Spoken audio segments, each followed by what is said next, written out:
2024년 2월 24일 새벽입니다. 하나님의 말씀은 마가복음 6장 14절에서 29절입니다. 이에 예수의 이름이 드러난지라 헤롯 왕이 듣고 이르되 이는 세례 요한이 죽은 자 가운데서 살아났도다. 그러므로 이런 능력이 그 속에서 일어나느니라 하고 어떤 이는 그가 엘리야라 하고 또 어떤 이는 그가 선지자니 옛 선지자 중에 하나와 같다 하되 헤롯은 듣고 이르되 내가 목벤 요한 그가 살아났다 하더라. 전에 헤롯이 자기가 동생 빌립의 아내 헤로디아에게 장가든 고로 이 여자를 위하여 사람을 보내어 요한을 잡아 옥에 가두었으니 이는 요한이 헤롯에게 말하되 동생의 아내를 취한 것이 옳지 않다 하였음이라.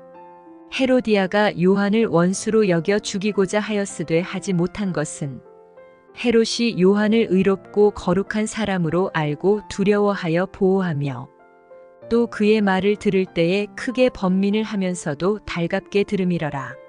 마침 기회가 좋은 날이 왔으니 곧 헤롯이 자기 생일에 대신들과 천부장들과 갈릴리의 귀인들로 더불어 잔치할세.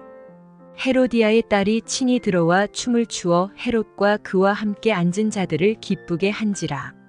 왕이 그 소녀에게 이르되 무엇이든지 내가 원하는 것을 내게 구하라 내가 주리라 하고 또 맹세하기를 무엇이든지 내가 내게 구하면 내 나라의 절반까지라도 주리라 하거늘 그가 나가서 그 어머니에게 말하되 내가 무엇을 구하리이까. 그 어머니가 이르되 세례 요한의 머리를 구하라 하니 그가 곧 왕에게 급히 들어가 구하여 이르되 세례 요한의 머리를 소반에 얹어 곧 내게 주기를 원하옵나이다 하니 왕이 심히 근심하나 자기가 맹세한 것과 그 앉은 자들로 인하여 그를 거절할 수 없는지라. 왕이 곧 시위병 하나를 보내어 요한의 머리를 가져오라 명하니 그 사람이 나가 옥에서 요한을 목베어 그 머리를 소반에 얹어다가 소녀에게 주니 소녀가 이것을 그 어머니에게 주니라. 요한의 제자들이 듣고 와서 시체를 가져다가 장사하니라.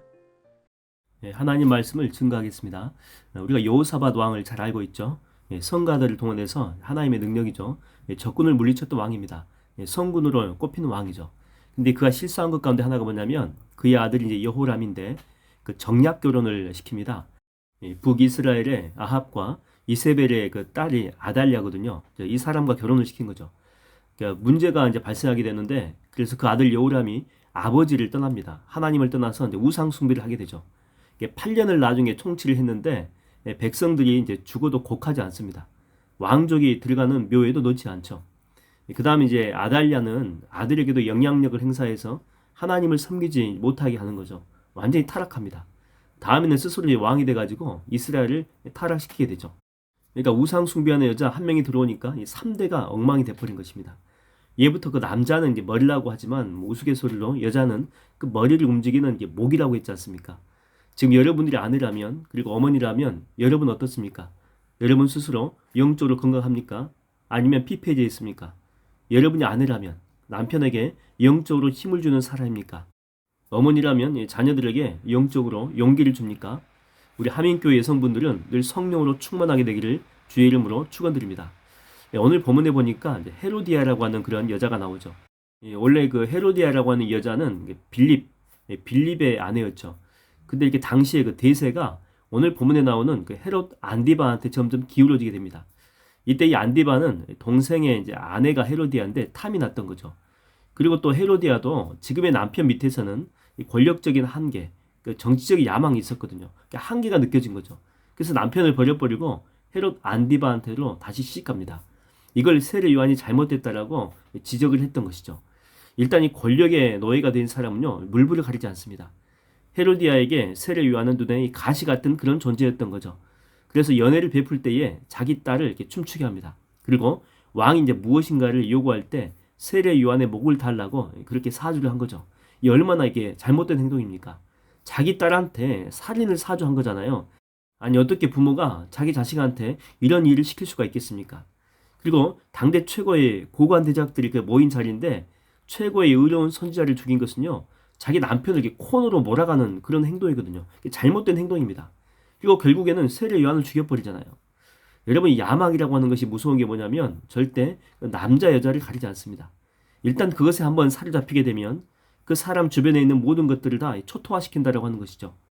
자기 야망을 위해서 가정이 풍지박산 나기도 하고 공동체가 초토화되기도 합니다. 이걸 잘 아는 놈이 바로 사탄이죠. 그래서 예수님한테도 그 야망의 그물을 씌우려고 한 것 아니겠습니까? 돌이 변하여 떡덩이가 되게 하라. 육신의 그 야망을 채우도록 하는 것이고, 성전 꼭대기에 올라가서 뛰어내리면 천사들이 이렇게 받들어주면 그 밑에 이제 사람들이 많이 있을 것 아닙니까? 그 모습을 보고 야, 저 사람이 하나님의 아들이네, 뭐 천사급이네, 뭐 이렇게 생각할 거 아닙니까? 그래서 이생의 자랑이라고 하는 그런 야망을 채워주려고. 그리고 여리고 시험산에 데리고 갑니다. 나한테 절하면 온 천하를 다 보여주는 거잖아요. 나한테 절하면 이거 다 주겠다라는 거죠. 그래서 이 안목의 정욕이라고 하는 그런 야망을 부추긴 것입니다. 근데 주님은요, 그 야망의 그물에 살을 잡히지 않죠. 그 이유는 사람이 떡으로만 살 것이 아니요 하나님의 말씀으로 산다는 거죠. 그러니까 예수님 안에는 이 말씀이 가득 차 있었다고 하는 것입니다. 그래서 다른 미끼가 와도 관심 자체가 없는 거예요. 이미 말씀으로 이 배가 이렇게 불러 있거든요. 가득 차 있거든요. 충만해 있거든요. 그래서 세상에 그 어떤 유혹과 미끼가 와도 관심을 두지 않을 수가 있었다고 하는 것입니다. 여러분, 야망으로 가득 찬 사람은요, 주변을 풍지박산 만듭니다. 그러나 하나님 말씀으로 가득 찬 그 예수님 보십시오. 반대입니다. 오히려 살리죠. 베드로를 세워가고 야이로의 딸을 살리고, 중풍병자 이 소경, 안진뱅이, 마음과 심령이 상한 자한테 위로를 준다라고 하는 것입니다. 여러분도 예수님처럼 주변의 사람을 살리고 가정을 살리기를 원하십니까? 그렇다면 하루를 시작할 때 일단 마음 문을 활짝 여십시오. 그리고 세상의 것들이 들어와서 우리의 마음과 생각을 점령하기 전에 말씀으로 여러분의 마음과 생각을 채우십시오. 이렇게 우리가 하루 또 일주일, 한 달을 살게 되면 누가 먼저 사냐면 내 자신이 먼저 살아납니다. 그리고 난 다음에 여러분 주위가 다시 풍성케 된다고 하는 것이죠. 저는 이 살리는 말씀이 여러분과 가정에 풍성하게 되기를 주의 이름으로 축원드립니다. 오늘 본문을 이렇게 쭉 살펴보게 되면 예수님의 활동에 대해서 대뜸 헤롯은 자기가 죽은 세례 요한이라고 그렇게 주장을 하죠. 죽었다가 살아났다라고 이야기를 합니다. 다른 사람들은 아니라는 거죠. 선지자 중에 한 사람이라고 이야기를 합니다. 다시 이렇게 수정을 해준 거죠. 근데 그는 굽히지 않고 세례 요한이 부활했다라고 끝까지 주장합니다. 여러분, 사람은 자기 속에 가득한 것을 무의식적으로 말하는 그런 경향이 있죠. 헤롯은 세례 요한을 자기가 죽였잖아요. 죽인 후에 많은 근심과 고민, 그리고 심지어 이렇게 두려운 마음까지 있었던 거죠. 죄책감도 있었고, 잠을 자도 세례 요한의 환영이 계속해서 나타난 것이죠. 이게 불안한 것입니다. 예전에 뺑소니 사건이 하나 있었습니다. 아이가 하굣길에 오다가 뺑소니로 죽은 거죠. 누군지 밝혀지지 않았습니다. 근데 5년 만에 그 이제 사건의 그 주인공이 자수하러 온 것이죠. 그래서 물었어요. 왜 이렇게 자수하러 왔습니까? 그랬더니 밤마다 자기가 치어 죽인 그 아이가 피투성이가 되어서 나타났다고 하는 것입니다. 지옥 같은 삶이었대요. 그래서 밤에 잠을 못 자니까 폐인이 되어버린 것이죠. 실제로 나타난 것이 아니고 자기의 마음의 가책이 만들어낸 그 환상 아니겠습니까? 여러분, 사울한테 나타난 그 악한 영의 그 환상은 무엇 때문일까요? 아말렉 전투에서 승리한 후에 전리품은 가져오지 말고 야비한 족속이니까 전부 다 불태우라 그랬거든요. 근데 사울은 사람들의 인심을 얻기 위해서 하나님의 명령을 거부했습니다. 잘못한 것이죠. 또 나중에 그 영적인 아버지와 같은 사무엘도 죽이려고 하는 그런 마음도 있었습니다. 영적인 뺑소니를 계속해서 친 것이죠. 그 결과 죄책감이 바로 그 환영을 만들었다고 하는 것입니다. 여러분, 다윗도 사울에 견줄 만한 죄를 많이 지었습니다. 그럼에도 성공하는 인생을 살았던 이유는 자수를 잘했기 때문이죠. 자수를, 회개를. 여러분, 시편 보십시오. 이게 전부 다 이렇게 회개거든요. 다 자수하는 거예요, 자수. 하나님은 우리가 완벽한 삶을 살리라고 기대합니까? 그렇지 않습니다. 그렇게 살 수 없다는 것도 잘 알고 계세요. 넘어질 줄 알고, 우리가 낙심할 줄 알고, 실패할 줄 우리가 이미 다 알고 계신다라고 하는 거죠. 우리가 이렇게 탕자 비유를 보게 되면 탕자 아버지가 그 아들에 대해서 쟤는 내 돈을 가져가 가지고 사업적으로 성공할 거다. 여러분, 이렇게 기대했겠습니까? 그렇지 않습니다. 분명히 실패하고 넘어질 것으로 생각했던 거죠. 단지 아버지가 탕자에게 바란 것은 무엇입니까? 자수하는 거예요, 자수하는 거. 돌아와서 회개하는 거죠. 내 모양이 이렇습니다라고 아버지께 돌아오는 거예요. 여러분들은 지금 어떤 꿈을 꾸고 계십니까? 밤마다 꿈꾸는 시간이 기다려집니까? 아니면은 두려운 시간입니까? 잠자는 것은 안식인데 혹시 여러분 가운데 안식이 없지 않습니까? 겉으로는 웃고 있는 사람들을 한꺼풀 이렇게 벗기고 그 안에 들어가게 되면 그 속에는 울고 있는, 그러니까 공포와 두려움에 늘 사로잡혀 있는 내 마음속에 울고 있는 나의 모습을 발견하게 된다고 하는 것입니다. 오늘 헤롯에게 자신을 드러내신 주님의 목적이 뭐냐면 헤롯을 회복하기 위한 주님의 초대였습니다. 여러분, 오늘 이 자리 하나님의 말씀을 듣는 자리죠. 잘 오셨습니다. 우리가 이 자리에 온 이유는 자수하려고, 회개하려고 온 것입니다. 이제는 그만 영적 가면을 벗으십시오. 그리고 마음문을 열고 주님께 나아가십시오. 오늘 성령께서 여러분을 모든 잘못된 영향력에서 해방시켜 주실 줄로 믿습니다. 기도하겠습니다. 하나님 아버지, 오늘 우리 마음속에도 헤로디아와 같은 그런 야망적인 그런 모습이 있고 또 헤롯처럼 잘못된 행동을 통해서 우리의 삶과 인생이 만신창이가 되어버린 그런 모습이 있습니다. 주님 앞으로 나아갑니다. 다윗도 완벽한 삶이 아니라 회개하는 삶을 살았기 때문에 삶 가운데 평강과 은혜가 있지 않았습니까? 오늘 또 다윗처럼 우리가 주님 앞으로 나아가오니 회개의 영을 불어넣어 주시옵시고 이걸 통해서 다시 하나님의 기쁨과 영적인 안식을 누리게 하여 주시옵소서. 예수님의 이름으로 기도하옵나이다. 아멘.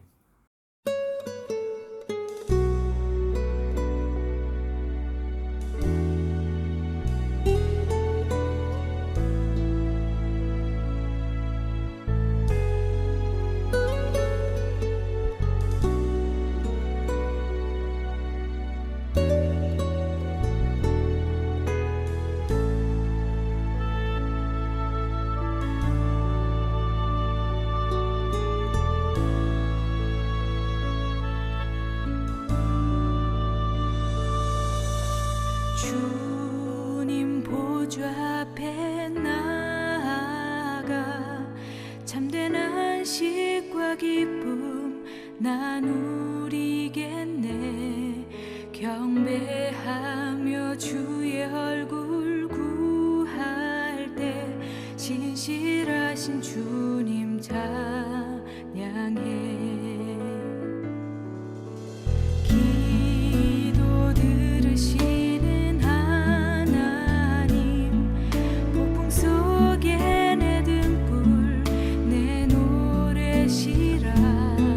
주의 날개 아래서 내 맘 쉬리니 신실하신 주님 찬양해. 신실하신 하나님, 신실하신 주, 나의 주 하나님은 신실하신 주님.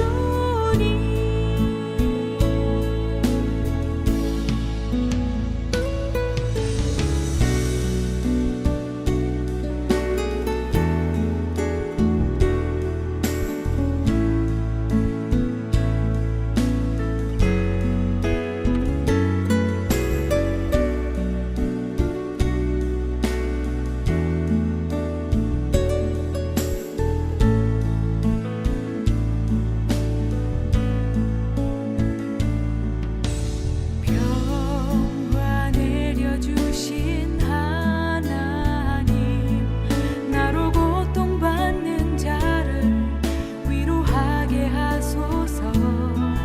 나의 평생의 주의 사랑을 전하리. 신실하신 주님 찬양해. 신실하신 하나님, 신실하신 주,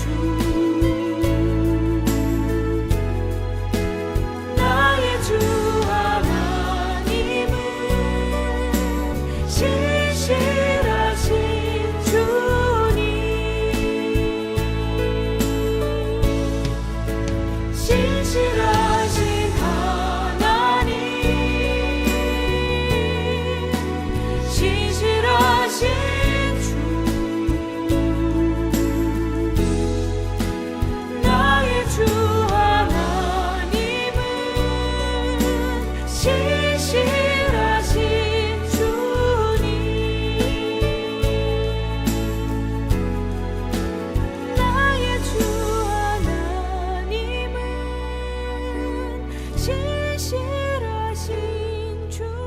주님